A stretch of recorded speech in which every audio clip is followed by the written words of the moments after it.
शीर्षक। उदार लकड़हारा। एक समय की बात है, एक अनोखे गांव में राज नाम का एक लकड़हारा रहता था। वह अपनी दयालुता और उदारता के लिए दूर दूर तक जाने जाते थे। स्वयं बहुत छोटा होने के बावजूद वह हमेशा जरूरतमंदों की मदद करने के तरीके खोजता रहता था। एक सर्दी में गांव में एक भयानक तूफान आया, जिससे कई ग्रामीणों को भोजन और आश्रय के बिना छोड़ दिया गया। राज ने उनके संघर्ष को देखा और कार्रवाई करने का फैसला किया।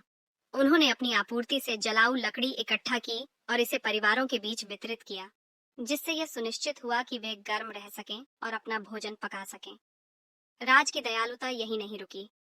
उन्होंने मीरा नाम की एक बुजुर्ग विधवा को देखा, जो दूर के कुएं से पानी लाने के लिए संघर्ष कर रही थी। हर दिन राज उसके दरवाजे तक पानी लेकर जाता था, जिससे उसे कठिनाई से राहत मिलती थी। मीरा उसकी निस्वार्थता से बहुत प्रभावित हुई और उसे कृतज्ञता पूर्वक आशीर्वाद दिया। राज की दयालुता की खबर पूरे गांव में फैल गई। लोगों ने उनकी उदारता की प्रशंसा की और अधिक स्वेच्छा से एक दूसरे की मदद करने लगे। गांव एक घनिष्ठ समुदाय में बदल गया, जहां हर कोई एक दूसरे की परवाह करता था। एक दिन एक गुजरते यात्री ने गांव में सौहार्द देखा और राज से उसकी खुशी का रहस्य पूछा। राज ने सरलता से उत्तर दिया, जब आप बदले में कुछ भी उम्मीद किए बिना देते हैं, तो आपको खुशी का असली रूप मिलता है। जैसे जैसे समय बीतता गया, राज की दयालुता अप्रत्याशित तरीके से फलीभूत हुई। गांव से गुजर रहा एक अमीर व्यापारी राज की आत्मा से प्रभावित हो गया।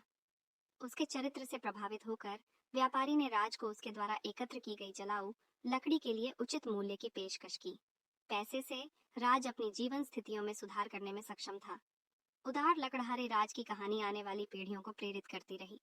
इसने उन्हें सिखाया कि सच्ची खुशी और संतुष्टि दया और करुणा के निस्वार्थ कार्यों से आती है, और इसलिए गांव न केवल लकड़हारे के श्रम के कारण, बल्कि उसके आसपास के सभी लोगों के साथ साझा किए गए प्यार और देखभाल के कारण भी फला फूला।